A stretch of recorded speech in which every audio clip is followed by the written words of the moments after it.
Welcome to the Crack House Chronicles, your favorite true crime podcast. I am Donnie, and with me is a man who does his best juggling when he's about to break something. Just Dale. Ain't that the damn truth? Yeah. You feel like when you drop something, you like try to catch it 15 times when you go running across the room. Yeah, I do that. Yeah, all the time. Yeah. Yeah, that's it. That is always your best. It's the most satisfying. Yeah, especially when you catch it. Yeah. But when you break it, no, not so much. You don't look like an idiot, or when you do that, then you end up kicking it 15 feet across the room. Do you really kick it 15 feet across the room? Yeah, I measured. Oh, you do? Only thing I can juggle, though, really. Can you really? Yeah, softballs. That's the easiest way. I can't juggle. I've always been fascinated with people who can juggle a bowling ball and a chainsaw and bowling pin or something. Yeah, it's a little above my pay grade. Yeah, especially the chainsaw running. Anything. Yeah. Yeah. But yeah, that's a whole different pay grade. Yeah, that's professional dumbasses right there. What's going on, dude? Same old, man. Same old. Recording episode? Yeah, having a good day. I'm having a very good day. Yeah.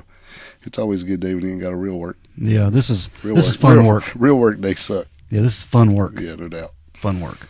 Good fun work. Yeah. You got anything you want to mention or anything you want to say before we get going on this episode, bud? I always give a shout out to my boys from the UK come over, the band Air Force. If you've never heard of them, check them out. Yeah. They're really cool guys, and they flew over from England to do a 3-day tour in Florida, and I went down and hung out with them and did the tour. And man, yeah. It was a blast. You got to spend some time with them too, didn't you? I did, man. It was a blast. Yeah. Big fun. Good stuff. Went to a couple places. I forget the first place. It was Metalworks, I think was the name of it. New place. And then went to the OCC Roadhouse in St. Pete. And that's a pretty damn cool place. You should go check it out if you're in there or down there local. And then the last place was a place called the Brass Mug. And there's several Crack House stickers in there. If you find one, take a picture and I'll send you a shirt. Hey, sounds good. So cool stuff, man. Yeah, we had a great time. Good. I'm glad you got to do that and spend some time with them. Good for the soul, man, to see old friends and hang out with them, you know? Heck yeah. That's right. Especially from out far away, you don't get to see them very often. Yep. And we want to remind everybody, if they want to go over our store page and get you something cool to wear, get you something, a T-shirt, mug, something. Yeah, get you a brand new T-shirt, you know, it's getting springy around. Yeah. Help out the Crack House and keep the lights on, keep the lights running. And make yourself look good. Yeah, help support us. Yeah, we appreciate that. If you just want to go over to Apple Podcast and leave a rate and review, please do. And that's right. Tell all your friends about us. If you don't, just grab their phone and do it for them. Yeah. Just recommend us. That seems to work. That's exactly right. Yeah. Make sure you put something in the box, of course, so it lets us know. Hey, we also got that gas button on the website. We do. If you want to give us some gas, you can either leave us some money or send a can of beans. Yeah. That'll give us some gas, too, in some way or another. Yeah, take it either way. Yeah. Either way, we appreciate it. We really do. Other than that, dude, if ain't nothing else, we're going to get started. I think let's roll. Yeah, because this is a pretty neat episode we're doing today. It's something that's old but also current. Yeah. It's been in the news lately. It has. So we're going to give us a shot and see where it takes us. Well, let's go. But we're actually going back to 1957. Man, I need a time machine sound. Yeah, especially if you go back to 1957. Yeah, get some cool cars. Yeah, but we're going to Philadelphia, Pennsylvania. Okay. Yeah, this is back in February of 1957. And this is when the body of a naked boy was found beaten in a box. Yeah. He was beat to death. Yeah, I don't think he was beaten in a box, but... Well, he was found beaten, but he was in a box. Yes. But as of July 2021, he had never been identified. No. He was just referred to as the boy in the box. Well, that makes sense. Yeah. But his body was discovered in a park in the Fox Chase section of the city of Philadelphia by a muskrat hunter. Yeah, and his name was John Stechkowick. Yeah, that boy. Yeah, I'm pretty sure I butchered that name, but that's his name. But he'd set out some muskrat traps. Yeah, I don't think if he was muskrat trapping in 1957, I don't think he's going to mind today. I guess, you just didn't have much to do back then, so you just, hey, I'm going to go set out some muskrat traps. I reckon. Yeah. But as he was going through the brush looking for his traps, he came across a box that was just there on the ground. Mm-hmm. And when he looked inside, he saw the body of a child. Yeah. But he didn't report his findings to anybody or the authorities because he didn't want to get in trouble for setting some traps. Yeah, had illegal muskrat trapping. Yeah. So I just wonder how much trouble you can get in for illegal muskrat trapping. I don't know. There's probably a lot more if they want to ask you how you knew that box was there. But he just left the box and moved on. Yeah. And it was a few days after this muskrat hunter left, there was a guy on February the 25th. He was a 26-year-old guy, and his name was Frederick J. Benosis. And he was driving along Susquehanna Road. And this when he said he saw a rabbit run out in front of him and sort of dart over into the brush on the side of the road. Yeah. So he pulled over to go chase the rabbit? Yeah, his story was originally that he was there because he knew some animal traps were in the area. So he pulled over and went into this wooded area to chase this rabbit. Mm-hmm. That's what he was reporting. And he came across this body of this boy in the box. Okay, so they're on fox chase section, and he's rabbit chasing, and he runs across some muskrat boxes and then finds the body. Yeah, there's a lot of animals involved here. Yeah, that story's a little far-fetched. Yeah, but now Frederick, he didn't report his findings to the police that time. He eventually came out saying that he was spying on some students. Right. Yeah. That sounds more like it. Yeah, he was over there being a peeping Tom Yeah. at some girls enrolled at the Sisters of Good Shepherd School. Now, this was a home for wayward girls. So he was peeping Toming on some girls. Yes, that's what he was doing. That's why he didn't want to. Yeah, that makes a lot more sense. Yeah. Instead of I was chasing a rabbit. If Yeah. you ever chased ever rabbit right in front of you, you would never get anywhere around here. You'd be in the woods all the time. yeah, who's gonna buy that? I saw it and I just thought I'd chase it. What the hell is you gonna do with it? You damn Yeah. sure ain't gonna catch it. Yeah. Anyway. But what happened was he saw a news report the next day is about a 4-year-old girl that was missing. And this one he thought he'd better call the police. Now, the child in the box ended up being a male. And the missing girl was found a week later, and she had died from starvation in an abandoned house. But this Frederick guy that was chasing the rabbit supposedly finally reported the body to the police, and they began to investigate. Mm-hmm. And the area where this unidentified child was found was located in the 700 block of Susquehanna Road near Veer Road in the Pennypack Park. It was just northeast of Philadelphia. Yeah, I think the road that he found it on, it was like a road that connected two other roads. Yeah. And that's where they had the traps and stuff, which that kind of makes sense. Yeah. Like in a wooded area between the roads. And the body was found in a box that had once contained a bassinet that had been sold by JC Penney. And the size of the box was 15 inches by 19 inches by 35 inches in size. And it featured the words, "Furniture, fragile, do not open with a knife." Yeah. Probably good it didn't open it with a knife. Yeah. The boy was found wrapped in a plaid blanket, and there have been some reports say that the blanket was Native American in style and had been cut in half. Right. And the blanket was 64 inches by 74 inches and made of some kind of inexpensive cotton flannel.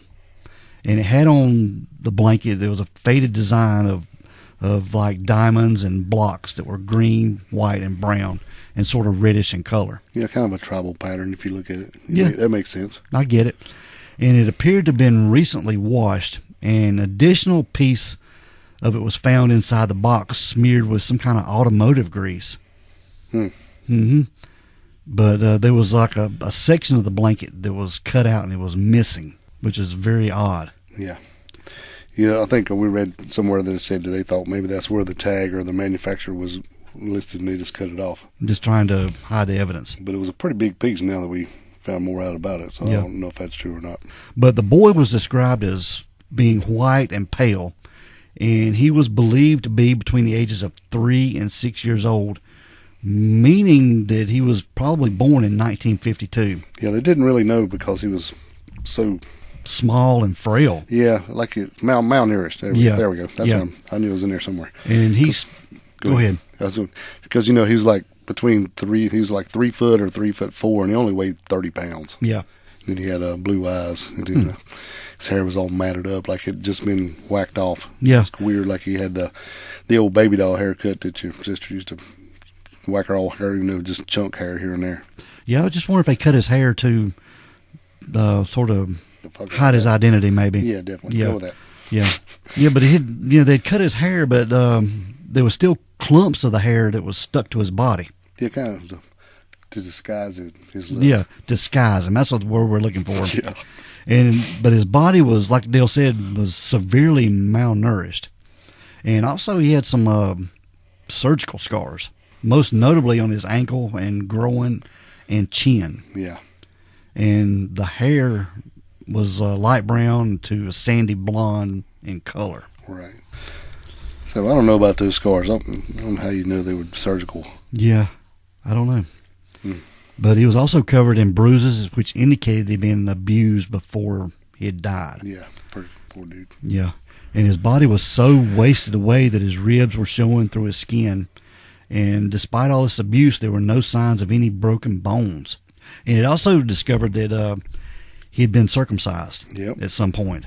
He was circumcised, but yet he had no vaccination scars at all. Like the smallpox vaccination, that scar that would leave a little indentation on your upper arm. Yeah, a little round circle. Yeah.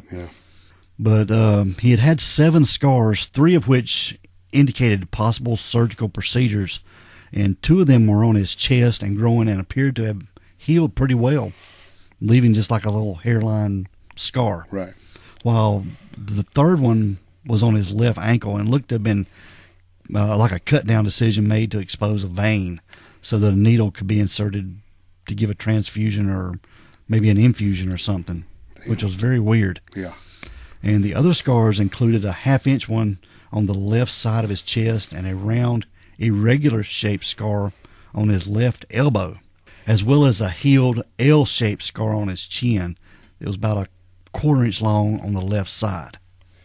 So he had a pretty good pack of scars. He did. Yeah. I know a lot of these say surgical and stuff, but I wonder, knowing what we know, if they did them themselves. Could have been. Because as far as we know, he never left where he was. Yeah. We'll get into that, but... Yeah. Now, his right palm and the soles of his feet were round and wrinkled, like pruning, like you just... been in the bathtub way too long. Which indicated they'd been like submerged in water at the time he had died. Right. And also his esophagus contained a dark brown residue, which meant he had vomited prior to death. And the medical examiner also determined that he had likely died from blunt force trauma. And there were 4 round-shaped bruises on his forehead, and his face was blood drained, which was pretty bad, dude. Yeah. It's sad. Yeah. The medical examiner conducted an X-ray imaging that showed that he had suffered from arrested growth, which is most likely due to the malnutrition and the abuse he experienced. Well, yeah, if you never eat, you're not going to grow much. No, you're not. Police also fingerprinted him and cross-checked the fingerprints in hope to find a match, but nothing ever came from that. No. And this led them to believe that he was possibly born at home or, not in a hospital. Yes. And no records could be found on this little boy at all. And it is believed that he appeared to have possibly suffered from a chronic eye ailment or an infection before he had died, which had been treated with medication. And he also had numerous moles on his body, 3 on the left side of his face and 1 below his right ear, 3 on his right side of his chest, and a large one above his right wrist. And despite all this abuse suffered by this little boy, someone had kept his fingernails and toenails trimmed, which was really odd. If you're going to abuse somebody, you're going to go to the point of trimming their nails and stuff and keeping them groomed. Yeah, but if they'd been soaking in the bathtub for who knows what, maybe they was done then. Could have been. Might have been the first time, we don't know. Yeah. But this little boy also had a full set of baby teeth and is said to have been slightly buck-toothed. Right. And he had a shoe size of an 8D. 8D. What is 8D in a child's shoe size? I don't know. No. You tell me. I don't know. I don't know if that's big or small. I don't either. But when I first read 8, I'm like, man, he had some big feet for 3 foot tall. But yeah, you're right. But him being so small like that, probably not a very big shoe. Probably not. I guess that's something we should have looked into. Yep. But now the weather on this day was cold and rainy, which made it hard to determine a confirmed, like a time of death and date and everything. Yeah. And in the end, the medical examiner estimated him to have died anywhere from a few days to a few weeks prior to being found. That's crazy, isn't it? Yeah, I guess the cold weather sort of helped preserve him a little bit more. Yeah. And it is thought that he was likely to have been just a few days as the box was dry and it had been raining, weeks before. Yeah, well, it didn't look like a brand new box. It didn't look bad. Yeah. And we're going to talk about this box a little bit more. Yeah. But the Philadelphia Inquirer, this is the newspaper there in the Pennsylvania, they printed over 400,000 flyers with the boy's image on it, and they were distributed across the area, and the flyer was also included with every gas bill. Right. So I guess everybody would... If you was using gas, you got a copy. Yeah. Yeah. So I guess everybody used gas up there. Right. 270 police academy recruits combed through the crime scene, and they discovered a man's blue corduroy cap right near where this box was found, and also a child's scarf and a man's white handkerchief with the letter G in the corner. And some rabbits and some muskrat traps and some other stuff. Yeah. Lots of stuff in this location. But, me and you were talking the other day about this. I can walk out here in the woods behind my house and find something, and walk a few more feet and find something else. Right. But, I don't know if they're related or not. You're right. And I'm sure this flyer, man, when it came out, I'm sure it really bothered a lot of people because they basically just took a picture of this fella.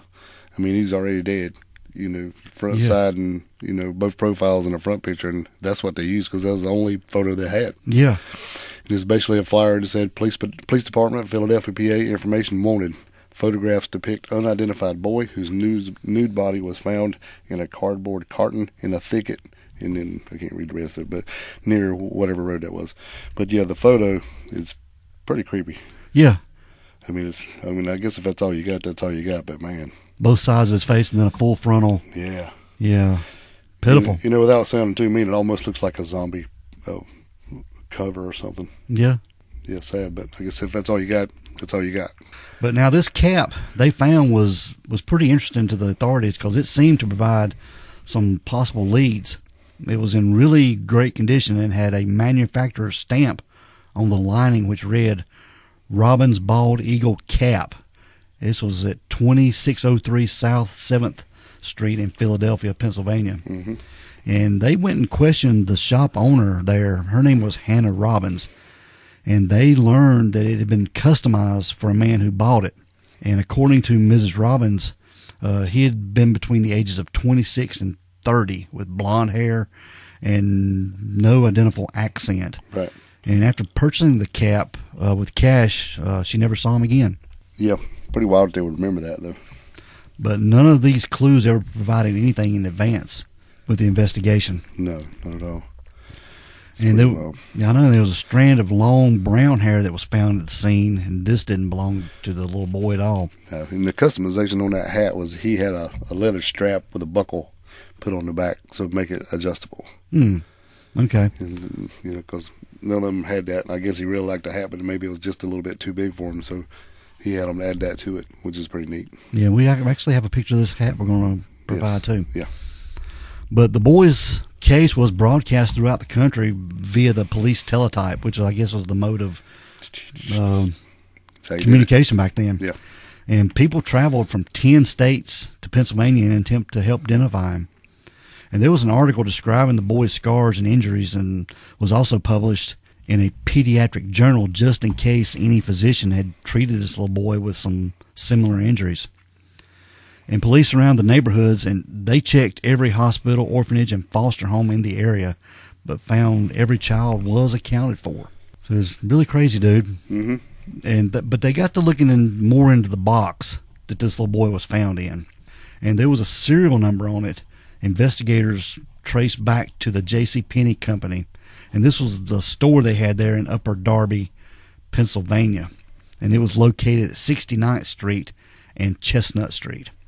And it had been sold between December 5th, 1956 and February 16th of 1957. It's pretty amazing that they had those kind of records, especially without barcode information. Yeah, but this bassinet was sold for $7.50, which I guess back in the day was pretty expensive. Yep. And a search of records showed that only 12 were sold. And while people were able to track down 8 of the purchases, the lead turned cold on it. And detectives also tried to track down information based on the blanket that the boy was wrapped in.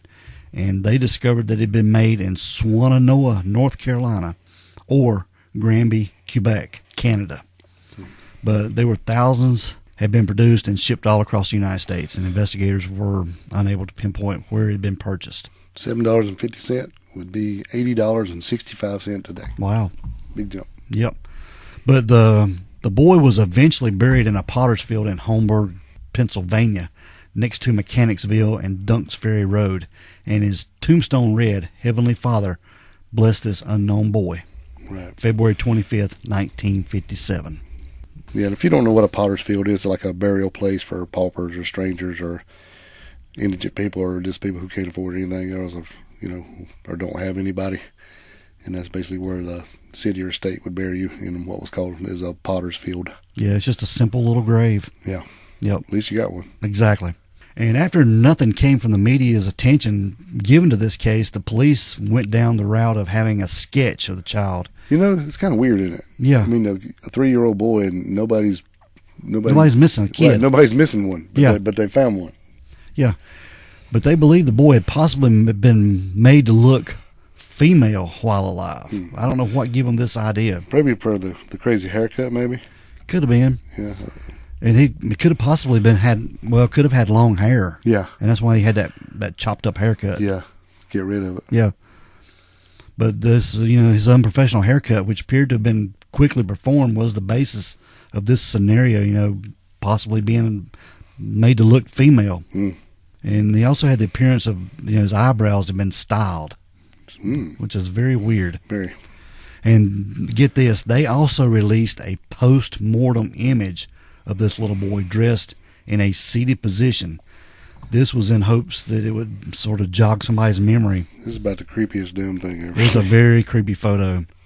Yeah, they've got him dressed and looked like some jeans and dark shoes and just propped up. Yeah, look like maybe a white long sleeve shirt with a pullover vest or something. Yeah. Just sitting. Ugh. It's just real. Very, very creepy. We'll pass on the creepiness. Hell, you can find it anywhere, and we might as well. Yeah. There was a medical examiner employee. His name was Remington Bristow. He took this case pretty personally. Yeah. He published a fake story in a newspaper, and he indicated that the boy had died as a result of an accident and that his loved ones, they weren't able to afford a funeral. Right. And he hoped this was sort of coax someone into, out of hiding, I guess, to come forward. Yeah. But it didn't work. It didn't work at all. And he also put up $1,000 of his own money as a reward for information in this case and traveled to a lot of states looking for some information. Yeah, and I did look that up. $1,000 of his own money today would be $10,646.62. That's a pretty good chunk. That's a pretty damn good chunk. He was invested, wasn't he? Yes. Because when you hear, I put up $1,000, it didn't sound like a lot, but check out the difference of what it is in today's money. It's a pretty good hunk. Yep. But there were some theories on this little boy in the box, and the first theory was about a foster home that was located about 1.5 miles from where he was found. And in 1960, Remington Bristow, he contacted a psychic. And when he found the house that she had described to him, it was a foster home. And then he also brought the psychic out to the crime scene. And then when she was there, she went straight back to that same house. Wow. So that's pretty creepy. It is creepy. But the foster home was run by Arthur and Catherine Nicoletti. And Catherine's daughter from a previous marriage was Anna Marie Nagel. Right. But Bristow went to an estate sale at a foster home and discovered a bassinet, which would have been similar to the one that the boy was found in. Yeah, it was after all this is over. Is that actually at that same foster home? Yeah. Yeah. And he also discovered blankets hanging on the clothesline that were similar to the one that the boy's body had been wrapped in when they found him. Yep. Which was very odd, too. Yeah, a lot of fingers pointing. But Bristow's theory was that the boy belonged to the stepdaughter of the man who ran the foster home, and that they disposed of his body so the stepdaughter wouldn't appear as, unwed. Exposed as an unwed mother. Yeah. I read that theory as well. And they said, maybe something happened and he'd die of an accident, but they couldn't report it because then she would be outed. Yeah, it was unwed, and that was pretty serious back then. Yeah, but there was a lot of circumstantial evidence in this, and the police could not find any solid links between the boy in the box and this foster family. Nothing. Yeah, and moving a little bit forward, in 1998, Philadelphia Police Lieutenant Tom Augustin, who was in charge of the investigation, and several members of the Vigadoc Society. This is a group of retired policemen and profilers. I'm pretty sure I messed that name up. But yeah, that's what they do. They interviewed the foster father and stepdaughter whom he had married. The foster home investigation was closed. Right, so they went back later, and the foster father had married the stepdaughter. That is so weird, yeah. Yeah, this whole damn thing's creepy. Yeah. And there was another theory in February of 2002. There was a woman who came forward with a story about this boy. She's just going by the letter M. I guess. I think this one has really got some credibility to it. Yeah, I think it is. They called her Martha, or just the letter M for her name, but she claimed that her abusive mother had purchased this little boy, whose name was Jonathan, from his birth parents in the summer of 1954. And the boy was subject to extreme physical and sexual abuse for 2.5 years. Yeah. And one evening at dinner, the boy had vomited up his meal of baked beans and was beaten severely for this. And his head was slammed against the floor until he was semi-conscious. Yeah, I read a thing about this, and it said basically that she had, M had said her mother had thrown her in a car when she was younger and drove somewhere and went and picked up this kid. So it wasn't just saying, here he is. It said she watched her go to the door, hand the envelope to whoever opened the door, and they gave her the bundle, and she could hear some man say, "Did you get the money?" They got the money. She came back in, got in the car, and handed her a child. And then said you smelled pretty bad, like you'd need to be changed and stuff, but it still was a child. And then they went back to the house, and she said that the mother said that he couldn't stay upstairs. He had to live in the basement. Wow. Stay in in a cardboard box down where the coal bin was. And it wasn't like a nice finished basement. It was just an old rock coal bin basement. Just a cellar type. It had 2 dog bowls for foods, and then had a drain in the floor for a bathroom. And he had to live there. He couldn't go upstairs. She said the girl was allowed to go, interact, but she had to be supervised. She could never go there by herself, and he could never come upstairs. Yeah. And she was not to mention him to anyone. Part about the beating, said it was weird, like when her mama would go down there to feed him, she would stay like long times, and it was just kind of weird stuff. She always thought something was going on, some sexual stuff, some physical stuff, didn't know, but he was always getting beat and stuff. And then at this point here, that she had actually was coming up, said he only come upstairs to get his bath, and he was coming up to get a bath at this time, and said the mother run the water really hot, whether she was thinking about it or not, and put the kid in there, and the kid started screaming and flailing around, and it wet her and made her mad. She jerked him out and slammed him on the ground. Or when he started flailing around, he flipped out, and that's when he threw up, was in the water. And then she grabbed him out and slammed him on the ground and went to beat him and made the girl leave. And then said that she heard the water splash as the mother threw him back into the thing, saying, "Wake up, wake up." And then the next morning when the girl woke up, the little boy was still in the tub, but the water had been drained. That's her story for up to here. So that's pretty damn wild. But these details match what the police had. Yeah. Especially the remains of baked beans in his stomach and his fingers being pruny like. Right, yes. She said that the mother had asked her to trim the nails while they were running the water so they could clean them up good. And from her account was that he didn't ever have a haircut and had long hair at this point. Wow. That's pretty dang creepy right there. And I'm with you on this because it could be a link to this. Yeah, I think it is, man. It really is. And some of it, before was kind of, but there's more has come out that we've learned about that kind of goes back to this theory. Proving it more. Now, whether it's every bit true or not, but most of it seems to be, it can be, I won't say proven, but there's information to back it up. A lot of it. Yeah.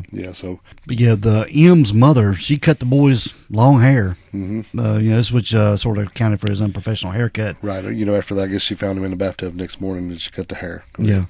I guess, like we said, to conceal his identity, we couldn't think of that word. Yeah. But M's mother forced M to assist her in dumping the boy's body in the Fox Chase area, and said that they were preparing to remove the boy's body from the trunk of the car as a passing male motorist pulled alongside to find out if he needed any help for anything. Right, I guess they see a flat tire or something. Yeah, because you see a car parked. I guess back then you sort of stop. Yeah, wasn't like today where you just pull up and they shoot you in the head. Yeah, but M was ordered to stand in front of the car's license plate to shield it from view while the mother convinced this guy that stopped to help him till he drove off. Yep. But this story corroborated confidential testimony given by a male witness in 1957 who said that the boy had been placed in a box previously discarded at the scene. And in spite of this outward plausibility of M's confession, police, they were unable to verify her story. Right. And neighbors who had access to M's house during the stated time period that we talked about denied that there had been a young boy living there and dismissed their claims as just ridiculous. Yeah, that's because they never saw him. Yeah. Because when they go back to this, and I guess we're kind of jumping back and forth, but I don't know, it kind of makes everything make sense. The girl said that when they brought him home, it was dark, right? Yeah. So they went there and he never went outside. So when this happened, when he was killed or whatever happened to him in the bathroom there, they wrapped him up in a blanket and went back into the basement and there was a side door out of the basement. They went into the driveway in the back. Yeah. And put him in the car there and drove, so nobody would ever know it. Mm-hmm. So still corroborated. But also, I'm sorry, but go ahead. he said that when they went to go take him wherever they took him, that they were there and a guy did pull up and said that the guy was wanting to. First they told him it was fine. He was just checking to see if he had a flat tire or something. He said, "No, we're fine." But neither one of them faced him. They kept looking into the trunk, so he never saw their faces because said that his report was it was a lady and then a teenage son. But him being her size could pass for a teenage son if you'd never seen. Could have, yeah. And if they were, wearing hoodies or whatever they were wearing. Yeah. So all this is still lining up. And police, they said that M's story is plausible, but they're wary as a person had a mental illness, a history of mental illness anyway. Well, hell, wouldn't you? Yeah. And all this comes from, they said, once they found out that she had went to her psychiatrist in the late 80s and was the first person that she had ever told anything about this. Yeah. And then it wasn't until the 90s that when a lot of information come out, so she wasn't faking it. What I'm saying is the website and stuff for this kid, boy in the box, none of that got into the late 90s. So her story was way before any of that. So she definitely wasn't plagiarizing or getting it from already said information. Yeah. Now the third theory, there's the author. His name is David Stout. He's the author of The Boy in the Box, The Unsolved Case of America's Unknown Child. He theorized that this little boy's parents were likely poor, possibly carnival or migrant workers who would have been able to travel without, like a paper trail. Yeah, that makes sense. Yeah, and this theory is supported by the 1961 arrest of carnival workers Kenneth and Irene Dudley after their 7-year-old daughter was found dead in a wooded area in Virginia, wrapped in a blanket with signs of abuse and malnutrition. And several of their children have also gone missing, with many having passed away as a result of neglect and abuse, but none of them were found to have been identified. Identified as this boy. And there's just a bunch of shitty people back in, wasn't there? Yeah, and there's another theory. Some people theorized that this Frederick Benosis, he was the college student, that was doing the Peeping Tom. The Peeping Tom. Yeah, he who discovered the body. He reported to police he was involved in this little boy's murder. While he voluntarily took a lie detector and was cleared by investigators, proponents of this theory, say it's unreliable. The polygraph testing. Well, ain't none of it reliable. No, but it's just somebody's theory. I think he was just out there peeping Tomming. Yeah, that's what I think too. Yeah. Yeah, it's just other people thinking just because he's in the right place at the wrong time that he probably had something to do with it. But yeah, I don't think so either. Yeah. Peeping Tomming. But now some recent updates on this. In 1998, the body of this little boy was exhumed to get some DNA from the enamel of his teeth. And the DNA was sent to the University of North Texas and was entered into both national and local databases. But no hits came from this at all. The boy in the box was reinterred in a grave marked America's Unknown Child in Ivy Hill Cemetery in Philadelphia. The cemetery donated the plot, while the son of the man who buried the little boy in 1957 donated the coffin. Isn't that cool? Yeah. His headstone and the money for the funeral. Yeah. So I guess he felt it was his duty. His dad done it, so he done it as well. Well, so shows you some good people out there. Said that right. and residents continued to keep the grave decorated. You know, they'd bring like stuffed animals and flowers to keep it. And some toys, all kind of stuff. Yeah, it's pretty dang cool. Yeah.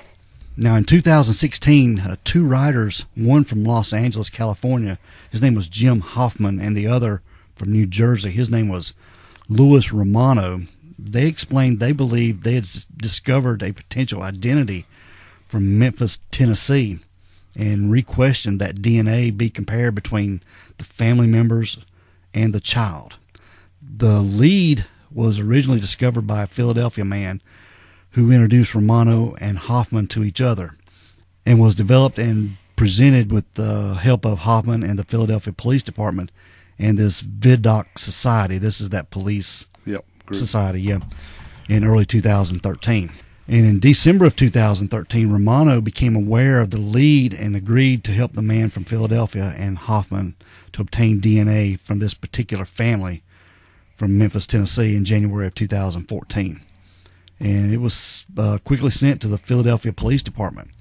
And local authorities confirmed that they would investigate the lead, but they would need more research to help the circumstances surrounding the link before comparing the DNA. Yeah. And in December 2017, Homicide Sergeant Bob Kohlmeyer, I hope I didn't butcher that name. That looks right. Yeah. He confirmed that DNA taken from the Memphis man was compared to the Fox Chase boy, and there was no connection. No connection. Mm-mm. Roadblock after roadblock. I know. Now, in March 21st of 2016, the National Center for Missing and Exploited Children, they released a forensic facial reconstruction of the little boy and added his details to their database. Right. Good.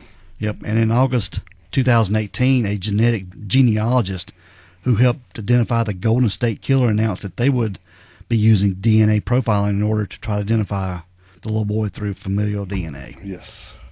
Now, it was about Christmas time of 2017, Dale. This is when it was reported that stars sort of seemed to align with this case. Yeah. There was a guy by the name of Justin Thomas. He was doing some online shopping on Amazon, and he was looking for a gift for his girlfriend. Yeah. Yeah. And they found a really great deal on one of those Ancestry.com kits, so he ordered it for her. Yeah. Speaking of shit, love this. Yeah. But unfortunately, their little relationship they had wouldn't last. No, so he had an extra Christmas present. They broke up. Yeah. But Justin Thomas, he didn't want this Ancestry kit to go to waste, so he decided to use it for himself. Yes. And this would be an opportunity to, to maybe find out about his family and stuff. Right, where they came from. Yeah. Yeah, good stuff. And he discovered that he had many distant relatives that hailed from Italy and over there in Europe. Yep. And the information was sort of neat to know, and he was able to fill in his family tree for a little bit. Yeah, after you've done that, you just kind of didn't, just kind of cool information. No big deal. And there was a little bit later, he received a phone call from a forensic genealogist, and she was a cold case liaison who was asking for his help. Wow. And the woman on the other end of the line, her name was Misty Gillis, and she told him that he was a match for a cold case, but in order to help identify the victim, he would need some more DNA. They would need some more DNA from his family. Right. So he went to his mother, and she agreed to do it. So he helped her get it done, and they sent it in. Yeah. Very, very cool. And they were happy to help. Yeah, very happy. Yeah. And this is when the Philadelphia Police Department announced that they had finally identified the boy in the box. Yep. And his name was Joseph Augustus Zarelli. Yep. And Thomas, he remembered that he'd had a Zarelli family name in his family tree. Yeah, they were close. And from Italy. And as it turns out, his mother is likely Zarelli's first cousin. Yeah, that's how close it is. Very, very close. Crazy. Yeah. And this guy went on to say that, it was kind of crazy when they first told him, and he went to his mom, and she said, sure, I'll help her do anything I can do. And they sent it in, and it came back, and it's like, wow, this is really close, almost first cousins. And he said, he knew about the case, but now being an older guy with children of his own, it really hit home to this. And he said it just really tore him up about this little boy, all these years, and nobody knew what happened to him or who he was, and then kind of figuring it out. So it was really heart-touching. Mm-hmm. To be able to find that out. And, yeah. Can you imagine if his girlfriend, if they hadn't broke up and she had took that DNA test? And you never know. Still wouldn't know. It was just an accident. Yeah. The only way of knowing if she did hers and then talked him into doing one as well or something like that. But I don't mind. You need to do yours. Yeah. Yeah. Oh, would you do one? I've thought about it. Yeah, I'm like, I don't know. Yeah, I thought about it, but then your information's out there. It's kind of cool if they would give it to you, but they get to keep it too. Yeah. Yeah. Yeah, that'd be the only thing. Yeah, so. But yeah, all this happened really quick. So at the December 2022 press conference, Philadelphia Police Commissioner stated that Joseph's death is still an active homicide investigation and they still need the public's help. Law enforcement reported at the same conference that both Joseph's biological parents are deceased, but he has some living half-siblings. Yes, on his mother's side and his father's side. Wow. And at the same December 2022 press conference, Philadelphia law enforcement stated that Joseph lived in the area of 61st and Market Street. And they also quoted as saying, "I don't know what the neighbors knew or didn't know," right, said the police homicide unit. There was a Captain Jason Smith at the conference, and he also added that the child did live past the age of 4 years old. So there would have been somebody out there that would have seen this kid, perhaps another family member that hasn't stepped forward, possibly a neighbor that remembers seeing the little boy and remembers whatever occurring at the household. Yeah. Yeah, I guess that depends on when these other people took him and hid him in their house, you know? Yeah. How many, I'm not sure how long he was in their possession.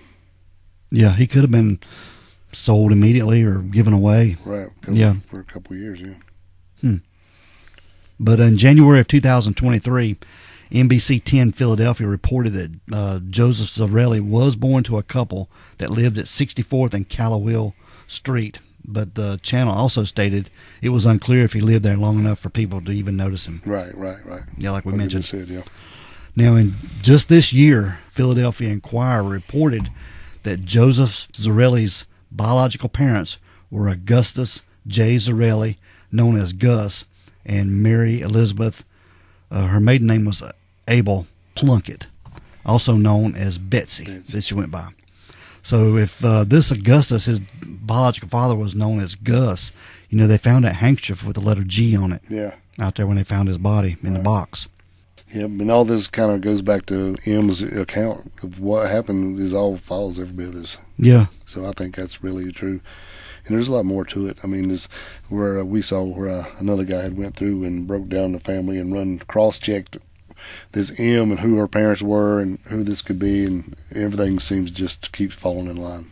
So, but the police, and they know all this stuff, and even the guy in the interview said that the police have his actual birth certificate now, and so they know all this stuff, but they're definitely not going to go, well, we think that the mother did it, or the whatever the lady was who had bought him. We don't think she. M. We're not saying that she did it. M's mama. M's mama, yeah. I can't remember her name, but anyway, they're not coming out saying, okay, she did it, case closed. In case it was something else that would come along later, and we'll let them go free. You know, so that's why it's still open. Yeah. But a lot has been found out in the last year. Yeah, through DNA. Yeah. So it's pretty wild story for somebody to go unnamed for almost 70 years, and then just by chance somebody took a DNA test and they figured out who he is. That's just great, man. It is. Yeah. His murderer hasn't been caught, but hopefully they can figure out something. Right. But they have made leaps and strides to get this figured out and who his parents were and who he is anyway. He's not unidentified anymore. Correct. They know who he is, and they also know that most of those other people are deceased now, like the people who sold him and the people who bought him, and, you know, and they're deceased and don't have any children, I don't think. Anybody except for his half-siblings, and they haven't released information to put them out there, and none of them have come forward, but that's probably just because they don't want all the attention, I figure. Yeah. Either that or they don't want to think that their parents would have sold one of their kids. But the large headstone that was first installed with the words "America's Unknown Child" was later changed to "Heavenly Father, bless this unknown boy." Yep. And on January 13th, 2023, just this year, which would have been Joseph's 70th birthday, a new memorial containing his full name and image was unveiled, along with the addition of his name to the existing headstone. Pretty cool little grave site, yeah. And we got pictures of that we'll post too. Pretty awesome. Mm-hmm. Crazy story, man. Yep. But that is the story of the boy in the box, Joseph Augustus Zarelli. Yep. Now he's got a name. Yeah. They just find out who killed him. Yep. All right, Dale. We're going to get out of here, bud. All right, let's roll. We want everyone to be safe. Please be careful and always be aware of your surroundings. Because the next episode could be about you. This is the Crack House Chronicles.